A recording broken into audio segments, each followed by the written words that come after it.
Commerce help centre एक platform बना रहे हैं हम, जिसमें हम कॉमर्स के बच्चों को अक्रॉस इंडिया हेल्प करने के लिए सबके पास, जिनके पास ट्यूशन जो अफोर्ड नहीं कर सकते, तो सबके पास जो है जो बेसिक मिनिमम इन्फॉर्मेशन जो चाहिए जिससे वो एवरेज से ज़्यादा स्कोर कर सकें, वो इन्फॉर्मेशन हम उन्हें प्रोवाइड करेंगे।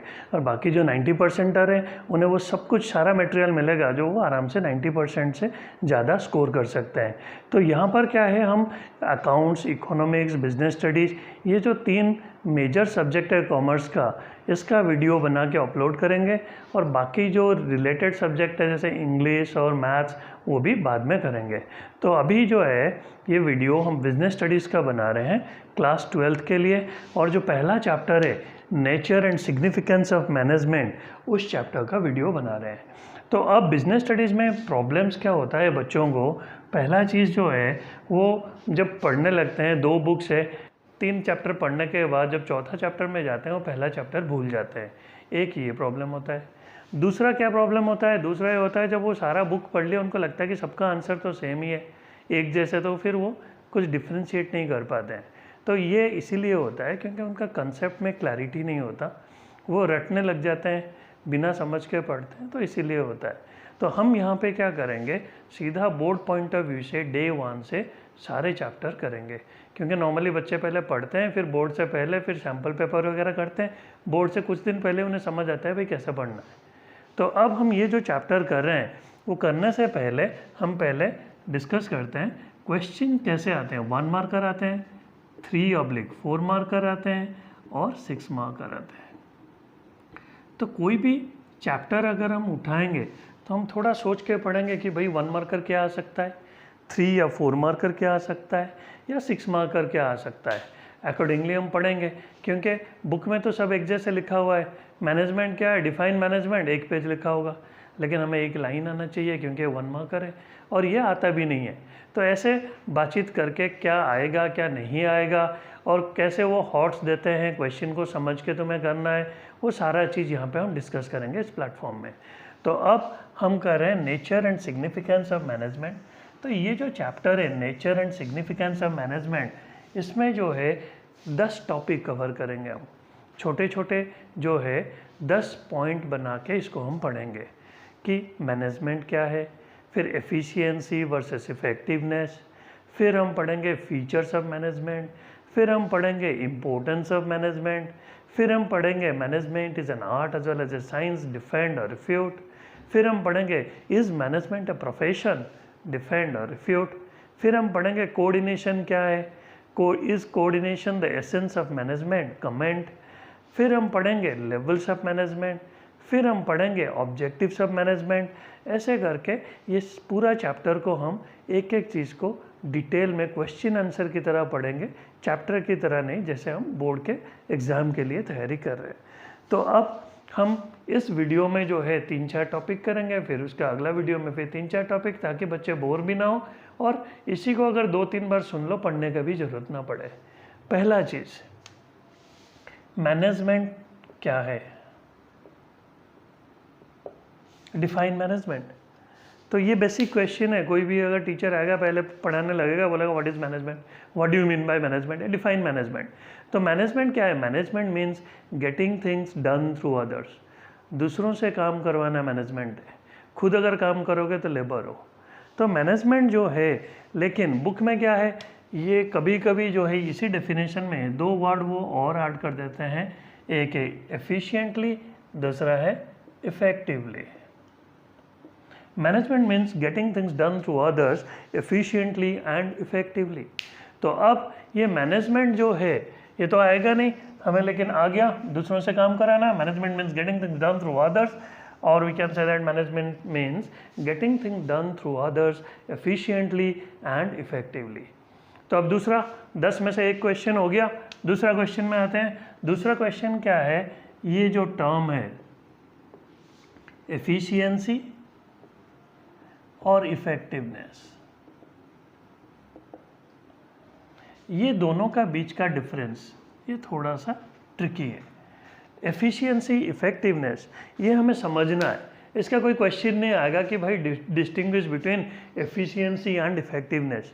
ये क्या करेंगे, एक कहानी बता देंगे, भाई तुम्हें बताना है कि वो क्या है, whether that fellow is efficient और इफ़ेक्टिव। तो कहानी करते हैं भाई। कहानी क्या है, सपोज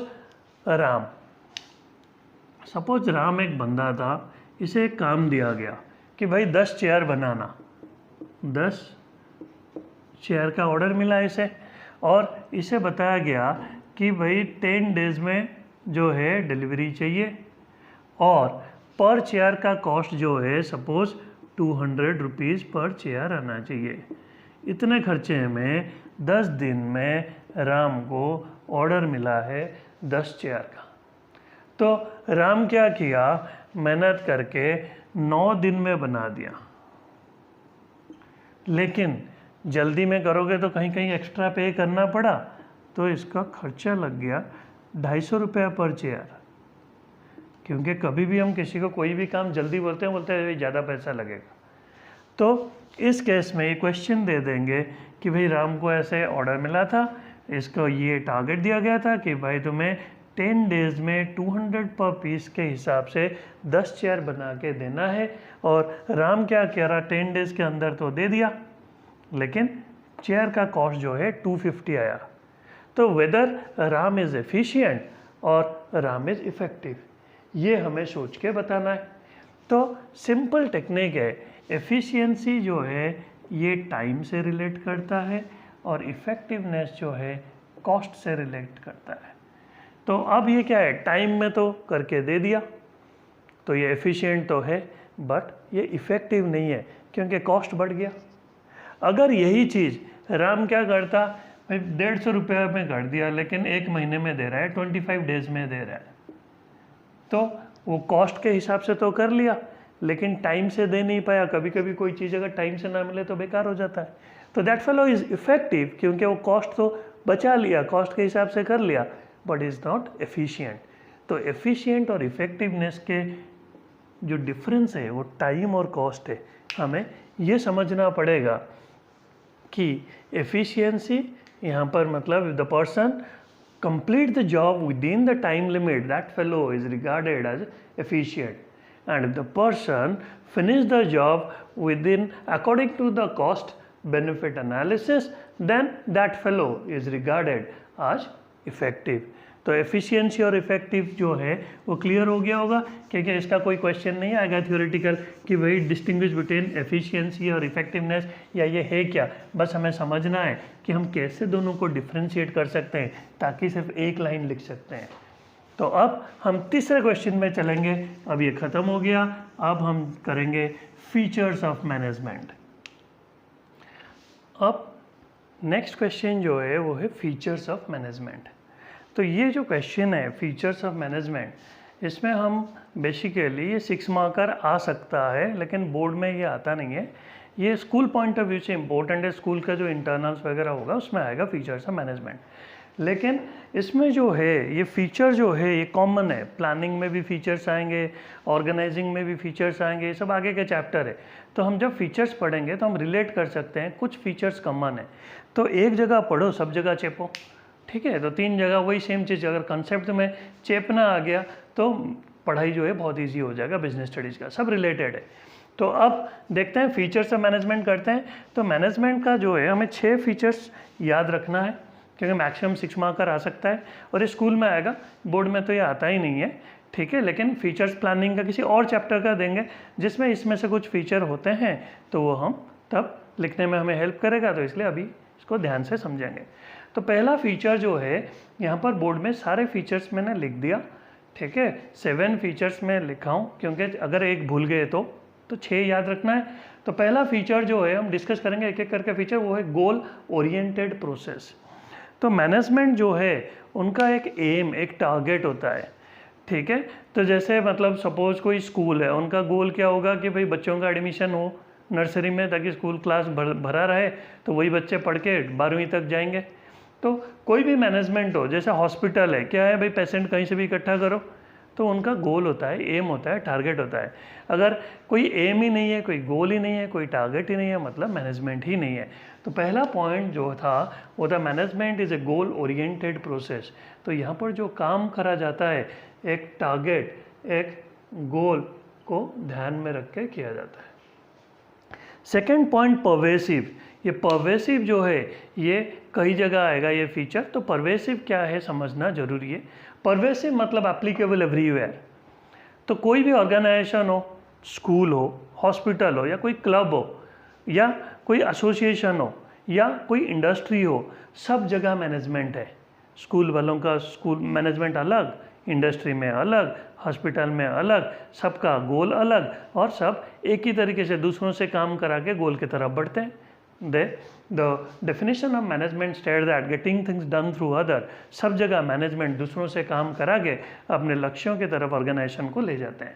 तो pervasive means it is applicable everywhere in all types of organization, whether it is a economic organization, a political, कोई पार्टी हो, बीजेपी हो, कांग्रेस हो, जनता हो, कोई भी पार्टी हो वो भी चलाते हैं, उनका मैनेजमेंट चलाते हैं, या सोशल कोई क्लब हो, जो सोसाइटी में कोई एसोसिएशन हो, रेसिडेंट वेलफेयर एसोसिएशन, सब जगह जो है वो काम करवाते हैं, वो चलाते हैं, उसको मैनेजमेंट बोलते हैं। So it is applicable everywhere. तो परवेसिव टर्म को समझना जरूरी है।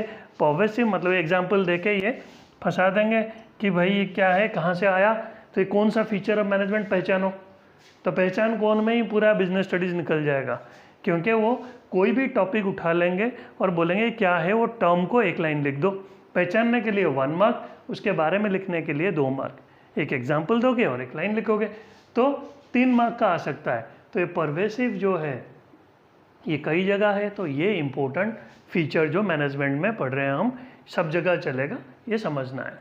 Third, multi dimensional. मल्टी मतलब क्या है, मोर देन वन। डायमेंशनल क्या है, यहाँ पर मैनेजमेंट जो है, जैसे सपोज कोई हम काम कर रहे हैं, ठीक है, तो खाली लोगों को मैनेज नहीं किया जाता, चीज़ों को भी मैनेज किया जाता है। भाई सामान कहाँ से आएगा, कहाँ रहेगा, कैसे रहेगा। तो मैनेजमेंट इज मल्टी डायमेंशनल इसीलिए बोला जाता है because it is management of people, काम को मैनेज करना, management of work and management of operation. जब एक से ज़्यादा है तो हम बोल सकते हैं management is multi dimensional. Again ये उतना इम्पोर्टेंट नहीं है। Fourth, continuous. कंटिन्यूअस मतलब ये नहीं कि भाई एक बार तुम पढ़े और सो गए, बोर्ड में आ जाएगा 90% रट के, ऐसे नहीं होता। उसी तरह मैनेजमेंट जो है थ्रू आउट द ईयर काम करता है और एवरी ईयर करता है। तो स्कूल ऐसे ही चलेगा, कॉलेज ऐसे ही चलेगा, हॉस्पिटल, इंडस्ट्री सब ऐसे ही चलेगा। तो ये नहीं होता कि भाई वंस एंड फॉर ऑल हो गया। तो it is a continuous process, it keeps on going, ये कभी ख़त्म ही नहीं होता। Next, group activity. तो मैनेजमेंट अगर मैं एक बंदा से काम करा रहा हूँ तो मैं नहीं बोलूँगा कि भाई मैं अब जो है मैनेज कर रहा हूँ एक बंदा को। तो मैनेजमेंट हमेशा ग्रुप ऑफ पीपल को मैनेज किया जाता है। तो यहाँ पर टीम वर्ड इम्पोर्टेंट है, ठीक है। तो जब एक टीम होगा तब कोऑर्डिनेट करना होता है, और वही कोऑर्डिनेट करना को मैनेजमेंट बोलते हैं। तो मैनेजमेंट जो है इज़ ए ग्रुप एक्टिविटी, ये भी उतना इम्पोर्टेंट नहीं है। अब आ गया इम्पोर्टेंट फीचर जो है, हम ऐसे ही पढ़ेंगे, ये है डायनामिक। क्योंकि पहचानने के लिए यही पूछेंगे कि डायनामिक फंक्शन का एग्जाम्पल दे देंगे। जैसे तुम घर से निकले थे, भाई मैच खेलने के लिए, बारिश हो गया, गए, ख़त्म, मैच तो कैंसिल हो जाएगा, बैट भी भीग जाएगा, सब चीज़ भीग जाएगा, क्या खेलोगे फिर अगर क्रिकेट खेलने निकले तो डायनामिक फंक्शन मतलब उसी तरह डायनामिक फंक्शन मतलब कोई भी सपोज मैं कोई काम कर रहा हूँ, कोई बिजनेस कर रहा हूँ, अभी जैसे कोरोना आ गया तो दुकान बंद, सब चीज़ बंद, तो कमाएंगे क्या। तो जब एनवायरनमेंट सिचुएशन चेंज होता है तो उसको कैसे हैंडल करोगे, तो क्या करेंगे, फिर ऑनलाइन काम करना लोग शुरू कर दिए। तो ऑनलाइन काम करके घर बैठ के काम करना, वर्क फ्रॉम होम शुरू हो गया। So this is how we adopt to changes.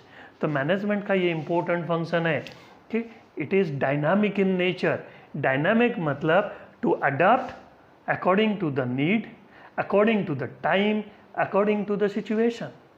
फिर सिचुएशन के हिसाब से अपने आप को चेंज करना, टाइम के हिसाब से अपने आप को चेंज करना, ज़रूरत के हिसाब से अपने आप को चेंज करना, जो है हमें डायनामिक बनाएगा। उसी तरह management is a dynamic function.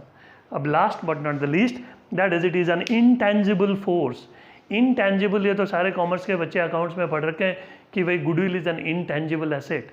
Same management के केस में, मतलब गुडविल जो है वो दिखाई नहीं देता, लेकिन रिजल्ट बता देता है कि भाई हाँ हल्दीराम जो है करोड़ों रुपया छाप रहा है, ठीक है, लेकिन अग्रवाल स्वीट्स जो है लाखों में कमा रहा है। क्यों? उसका नाम से। तो उसका पैसा, उसका कमाई, उसका प्रॉफिट, उसका नेम, उसका फेम जो है उसका गुडविल है। उसी तरह मैनेजमेंट जो है ये दिखाई नहीं देता, लेकिन रिजल्ट से पता चल जाता है भाई हाँ मैनेजमेंट ने काम किया है। जब भी इंडिया टीम जीतता है मैच में तो बोलते हैं ना भाई टीम मैनेजमेंट अच्छा काम करा था, प्लेयर को खाली क्रेडिट नहीं जाता। उसी तरह management is an intangible force. इसका मतलब यह है कि ये हम देख नहीं सकते, cannot be touch, cannot be seen, but the presence can be felt. लेकिन रिजल्ट से प्रेजेंस पता चल जाता है। सो this is all about the features of management. तो अब मैं क्या बताया, ये फीचर्स में डिस्कस तो सारा किया, लेकिन सबसे हेल्पफुल चीज़ ये है, बच्चों के लिए उनका बर्डन कम कर दिया। ये जो क्वेश्चन आएगा बोर्ड में सिर्फ पर्वेसिव और डायनामिक फंक्शन को ट्विस्ट करके हॉट्स देंगे। इसी तरह एक एक चीज़ एनालाइज करेंगे, कोशिश करेंगे कि हर बच्चा को फ़ायदा हो। और लोएस्ट जो है आज तक का जितने भी बच्चों को मैं BST पढ़ाया हूँ 95 है। 95 is the lowest mark that they have scored. तो इसीलिए यही कोशिश रहेगी कि हर बच्चा स्कोर करे। और अभी हम इसके बाद जो है इसका सेकंड वीडियो में हम इस चैप्टर को कंटिन्यू करेंगे, 3-4 क्वेश्चन और करके चैप्टर ख़त्म करेंगे। Thank you. अगर ये वीडियो आप लोगों को पसंद आया तो ये सब्सक्राइब करें, एक बेल आइकन है उसे प्रेस करिए ताकि सारा अपडेट आपको मिलता रहे नया वीडियो का। और जितना भी ज़्यादा आप लोग स्प्रेड करेंगे उतना लोगों को जो है, उतना बच्चों को हेल्प मिलेगा। हमारा मोटिव जो है, पर्पस जो है कि सारे बच्चों को, जिन लोगों को मुश्किल लगता है बिजनेस स्टडीज़ या पढ़ाई मुश्किल लगता है, उसको बहुत ही सिंपल कर देंगे। 10 से 15 मिनट का बस वीडियो बनेगा ताकि दिन में 3 बार देख के पढ़ने की ज़रूरत नहीं। उनका रिवीजन, थरो रिवीजन और एग्जामिनेशन पॉइंट ऑफ व्यू कोई भी सैम्पल पेपर, कुछ भी क्वेश्चन पेपर, कुछ भी करने की ज़रूरत नहीं है, क्योंकि क्वेश्चन आंसर सेशन भी होगा और बोर्ड पॉइंट ऑफ व्यू से अलग से जो है इंडिविजुअल जो है क्लासेस बना के ग्रुप में वो डिस्कशन भी होगा। This is just the beginning. Thank you. So dear student, please like, comment and subscribe.